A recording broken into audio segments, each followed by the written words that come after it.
एक समय की बात है, जंगल के पास और गांव से थोड़ी दूर गज्जा नाम का एक डोंगी बाबा रहता था। वह दिन रात सोता रहता था और कभी कभार अपने पेट के लिए गांव में भिक्षा मांगने चला जाता था।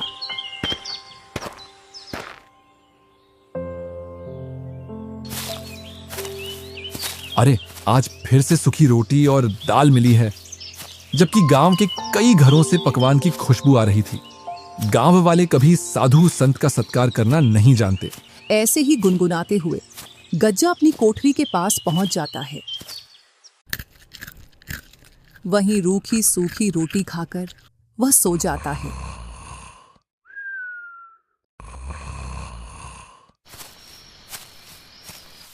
एक शाम गज्जा ऐसे ही घूमते घूमते गांव के पास पहुंच जाता है।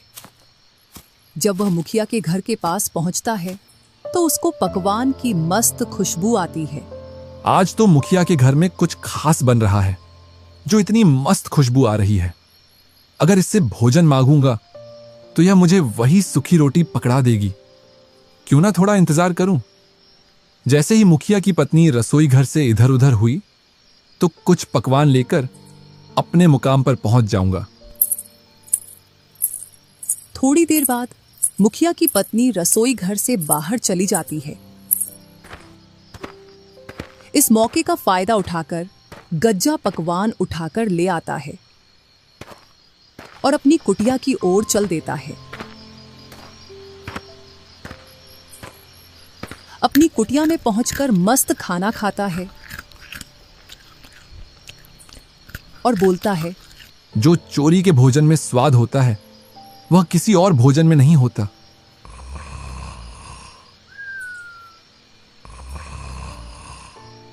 ऐसे ही वह हर शाम गांव में जाता और अपनी भोजन की व्यवस्था करके आ जाता।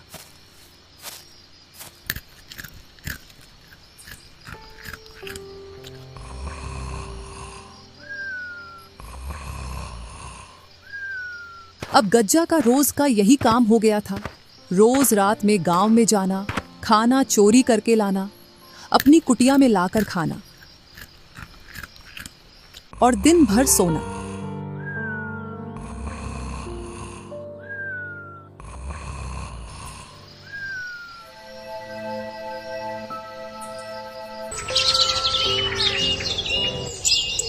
एक दिन गज्जा के दो चेले कल्लू और भूरा गज्जा के पास आते हैं। अरे यार भूरा, गुरुजी को देख, दिन भर और रात भर मस्त सोते रहते हैं। अभी तो ये फेरी पर भी नहीं जाते। पता नहीं अब क्या खाते हैं या कोई सा मंत्र इनके हाथ लग गया है जिससे इनको भूख नहीं लगती। ऐसा लगता है जैसे रोज पकवान खा रहे हों। यही तो मैं तुमसे कहना चाहता था, फिर मुझसे पहले तुमने बोल दिया। यही तो मेरी समझ में नहीं आ रहा। अब गुरुजी फेरी भी नहीं कर रहे। पता नहीं कौन सा मंत्र मिल गया जो अब इनको भूख नहीं लगती। भूरा, इसका पता तो हमको गुरुजी से ही मिलेगा। चल गुरुजी से पूछते हैं। इधर गज्जा घोड़े बेचकर सो रहा था। कल्लू और भूरा ने गज्जा को जोर से हिलाया, तब जाकर गज्जा की नींद खुली। अरे भाई कल्लू और भूरा, तुमने मुझे गहरी नींद से क्यों जगाया? गुरुजी को हम दोनों की तरफ से प्रणाम। हाँ प्रणाम। बताओ, तुमने मुझे क्यों जगाया है? गुरुजी, एक बात बताओ, आप दिन भर सोते रहते हो और रात के समय में कोई भी गांव वाले घर से बाहर नहीं निकलते जिससे कि तुम भिक्षा मांग लाओ। गुरुजी, हम दोनों इसी बात को लेकर चिंतित हैं कि आप बिना खाए पिए इतना दिनों तक कैसे जीवित हैं। तो आप खाते क्या हो? हमारी समझ में ये बात नहीं आ रही है। तुम दोनों को तो पता है मैं कितना ध्यान में लीन रहता हूं। बस उसी का फल है कि मैं अब अपनी सिद्धि के द्वारा अपने शरीर पर कंट्रोल रख सकता हूं। यही कारण है कि अब मुझको दिव्य शक्तियां प्राप्त हो गई हैं और अब मुझको भूख भी नहीं लगती है। तुमको लगता है कि मैं सारे दिन सोता रहता हूं, जबकि मैं सोता नहीं हूं। जमीन पर लेटकर अपनी आंखें बंद करके ध्यान में लीन रहता हूं। माफ करना गुरुजी, हम तो आपके पास कुछ और ही सोच कर आए थे, पर आप तो और कुछ ही निकले। आप अपने ध्यान में लगे रहो। हमको तो ज्ञान प्राप्त हुआ नहीं, हमको तो अब मेहनत करके जीवन का गुजारा करना पड़ेगा। ठीक है मेरे शिष्यों, अब मेरा ध्यान में लीन होने का समय हो गया है। तुम जाओ और मुझे परमात्मा में लीन होने दो। भूरा और कल्लू वहां से चले जाते हैं। इधर गज्जा अपनी नींद में व्यस्त हो जाता है। अरे यार भूरा, तुझको गुरुजी की बातों में कितनी सच्चाई नजर आती है। कल्लू यार, हो सकता है गज्जा को ज्ञान प्राप्त हो गया हो। वैसे तो वर्षों से गुरुजी बना बैठा है, क्या पता उसने कोई सिद्धि प्राप्त कर ली हो। कुछ भी हो भूरा, लेकिन मुझको यह बात हजम नहीं हो रही है कि उस गज्जा को सिद्धि प्राप्त हो सकती है। तूने देखा नहीं था वो किस तरीके से अपने शिष्यों के साथ बदतमीजी से पेश आता था। हाँ भाई, बात तो ठीक कह रहा है। उसने एक दिन गांव के रमेश की लड़की छेड़ दी थी जब वो उसके पास शिक्षा लेने आई थी। कुछ तो गड़बड़ है, इस गुरुजी पर निगाह रखना पड़ेगा। हाँ भाई, हम गुरुजी पर कुछ दिनों के लिए निगाह रखें, फिर हमको पता चल जाएगा कि वो क्या खाता है और क्या पीता है और उसको सिद्धि प्राप्त हुई है या नहीं। हाँ भूरा, तुम बिल्कुल सही बोलते हो। हम गज्जा पर कल से ही निगाह गड़ाकर उसकी निगरानी करेंगे, तभी उसकी सच्चाई का पता लगेगा। अच्छा हुआ उन दोनों कमीनों को मैंने मूर्ख बनाकर भेज दिया।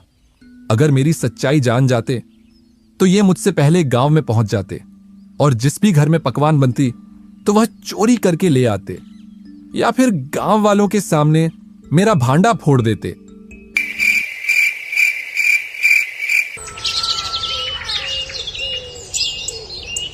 और सूरज की पहली किरण के साथ भूरा और कल्लू गज्जा गुरुजी पर निगरानी करने लगे।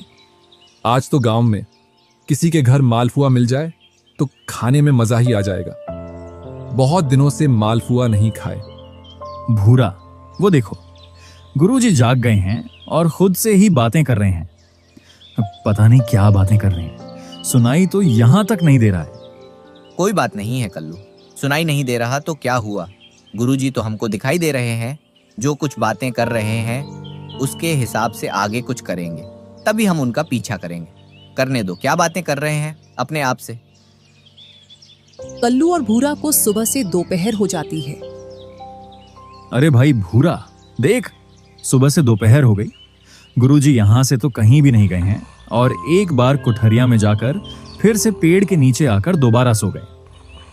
कल्लू, तू जाने की तो छोड़, एक बार से दूसरी बार वे खड़े भी नहीं हुए। मुझे लगता है उनको सिद्धि प्राप्त हो गई है। हम तो वे फजूल में उन पर शक कर रहे हैं। चल, यहाँ से चलते हैं। अरे भूरा सुन, मान खड़ा रहे, उसे कोई सिद्धि प्राप्त नहीं हुई है। वो तो सोया पड़ा है। जब आदमी ध्यान में होता है तो आदमी अपने बलबूते पर खड़ा होता है, पर यहाँ गुरुजी को देख, वो जमीन पर ऐसे पड़े हैं जैसे पानी में भैंस पड़ी हो। कुछ ना कुछ अवश्य है। तू रात होने का इंतजार कर। ठीक है कल्लू भाई, तुम बोलते हो तो इंतजार कर लेता हूँ। जैसे ही रात होती है तो गज्जा खड़ा होकर गांव की ओर चल देता है। अरे कल्लू, वो देख, गुरुजी तो गांव की ओर जा रहे हैं। हाँ भूरा, चल, हम भी इनका पीछा करते हैं। भूरा और कल्लू चोरी छिपे गज्जा का पीछा करते हैं और गज्जा जैसे ही गांव में पहुंचता है तो चोरी छिपे घरों के आसपास घूमने लगता है। गुरुजी घर के आसपास क्यों घूम रहे हैं, मेरी तो कुछ भी समझ में नहीं आ रहा है। सब्र कर भूरा, सब्र कर और देख गुरुजी क्या करते हैं। इस घर में से पकवान की खुशबू आ रही है। चलो जल्दी से इस घर से खाना ले आता हूं। अभी कोई भी नहीं दिख रहा है। कल्लू और भूरा ने थोड़ा इंतजार किया और गज्जा उस घर में से खाना चोरी करके अपनी कुठरिया की ओर चल देता है। वो देख, गुरुजी तो इस घर में से खाना चोरी करके लेकर जा रहे हैं। लगता है यही इनकी सिद्धि का राज है। इनको कोई सिद्धि नहीं मिली है, ये तो गांव में से खाना चोरी करके खाता है। चल कल्लू, क्यों ना हम गांव वालों को बता दें कि इनका खाना गज्जा चुरा कर ले जाता है। अरे भाई, पागल है क्या तू? कभी तो अपनी खोपड़ी का इस्तेमाल कर लिया कर। जरा सोच, गुरुजी तो बैठे बैठे खाना खा रहे हैं, पता नहीं कब से गांव वालों के पकवान खा रहे हैं। क्यों ना गुरुजी का खाना हम चुरा लें, जो वे चुरा कर लाते हैं। जब वह गांव से चुरा कर लाएंगे और अपनी कुटिया में उस खाना को रखकर नदी में पानी भरने जाएंगे, तब हम उनका खाना चुरा कर खा लेंगे। हाँ कल्लू, ये तो बहुत अच्छा आइडिया है। कल से तैयार रहना।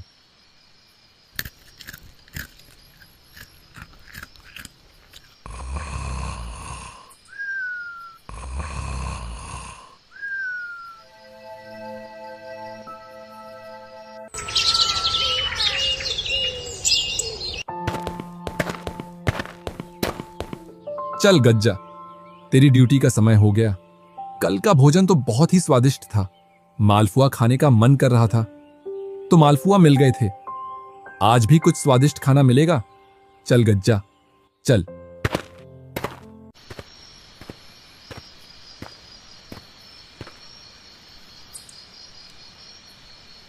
और गज्जा गांव से खाना चोरी करके लाकर अपनी कुठरिया में रख देता है। फिर अपना कमंडल लेकर नदी की ओर पानी भरने के लिए चल देता है। इधर कल्लू और भूरा गुरुजी का पीछा कर रहे थे। जैसे ही गज्जा नदी की ओर निकला, वो दोनों कुठरिया में जाकर खाना चुरा लाते हैं।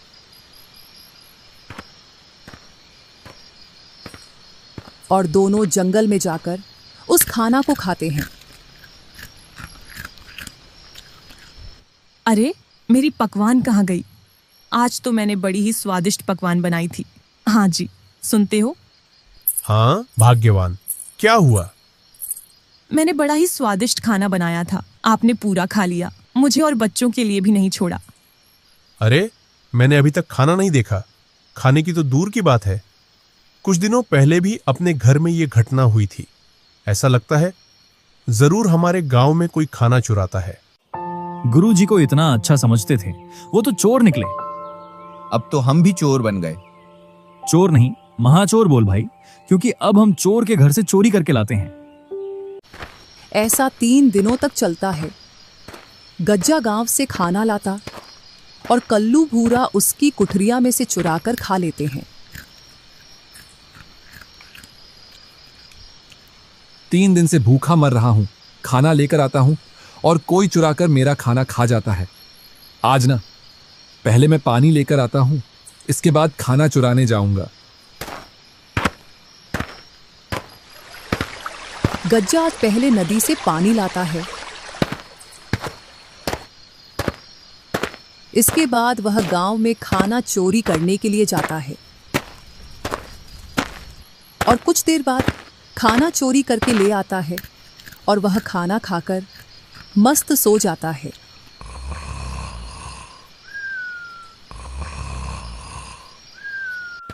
इधर गांव में इस बात का पता लग जाता है कि गांव में कोई खाना चुराता है।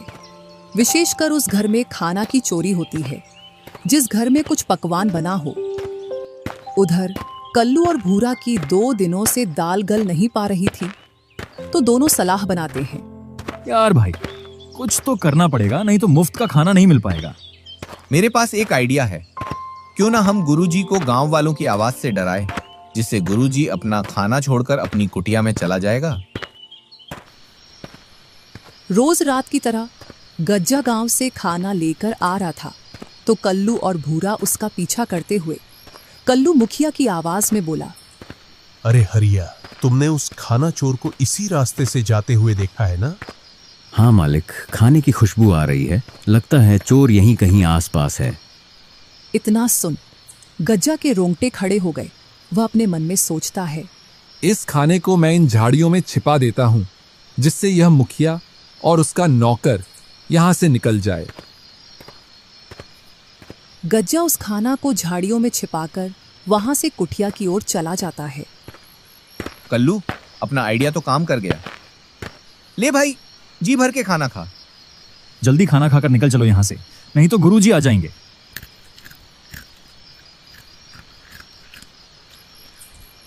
चलो, अपना खाना उठा ले आता हूं। जब गज्जा वापस झाड़ियों में आकर देखता है तो उसको झाड़ियों में कुछ नहीं मिलता। जरूर मेरे साथ कोई खेल खेल रहा है।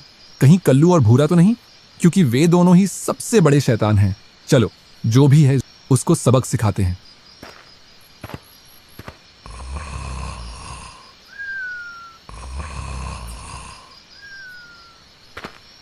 दूसरी रात जब गज्जा खाना चुरा कर आ रहा था, फिर से कल्लू और भूरा ने गांव वालों की आवाज निकालकर गुरुजी को डराया और गज्जा फिर से खाना को झाड़ियों में छिपाकर।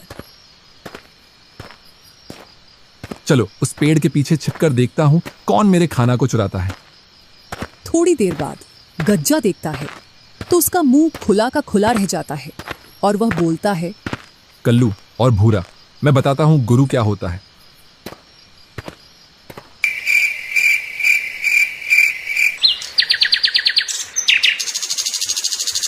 भूरा भाई, बहुत हो गया चोरी चोरी। चलकर कहीं काम धंधा देख लेते हैं। वो गज्जा गुरुजी अपन से 2 कदम आगे, कहीं फंसा न दे। अरे तू इतना ना डर, जब तक मैं तेरे साथ हूं तू मुफ्त का भोजन खा और मजे कर। रात हो जाती है। दोनों गुरुजी का इंतजार करते हैं। आज तो बहुत देर कर दी, अभी तक गांव की ओर नहीं गया। लगता है आज तो भूखा ही रहना ही पड़ेगा। वो नहीं जा रहे तो क्या हुआ, क्यों ना अपन जी चलें गांव में खाना चोरी करने के लिए। दोनों गांव की ओर चल देते हैं खाना चोरी करने के लिए। जैसे ही वह खाना चुरा कर लाते हैं तो गज्जा एक पेड़ पर चढ़कर बैठ जाता है। जैसे ही वह दोनों उस पेड़ के पास आते हैं तो गज्जा बोलता है, कौन हो तुम और मेरे रास्ते पर क्या कर रहे हो? हम तो अपने अपने घर जा रहे हैं, और तुम कौन होते हमसे पूछने वाले? यह जंगल मेरा है और मैं इस जंगल का भूत राजा हूं। इतना सुन दोनों के रोंगटे खड़े हो जाते हैं, क्योंकि गांव वालों के मुंह से उन्होंने ऐसी कहानियां सुन रखी थीं जो जंगल में भूतों के बारे में थी। क्या सोच रहे हो? अगर तुम्हें अपनी जान प्यारी है तो तुम्हारे पास जो सामान है उसे यहीं रख दो। मैंने तुमसे सुबह बोला था, ये चोरी छपाटी छोड़कर अपना कुछ काम धंधा देख ले। ले, अब इस भूत से लड़ ले। मुझे क्या मालूम था आज यह आ जाएगा, इतने दिनों से तो कोई नहीं आ रहा था। अगर तुम दोनों मेरी बात मानोगे तो मैं तुम्हारी जान बख्श दूंगा, और अगर तुम ऐसे ही झगड़ा करोगे तो मैं तुम दोनों को यहीं मार दूंगा। जल्दी करो, तुम्हारे पास जो सामान है उसे यहीं छोड़कर भाग जाओ। कल्लू और भूरा डर के मारे वो भोजन उसी पेड़ के नीचे रखकर वहां से भाग जाते हैं। उन दोनों के वहां से भाग जाने के बाद गज्जा नीचे उतरकर खूब भोजन करता है और अपनी कुटिया में जाकर सो जाता है।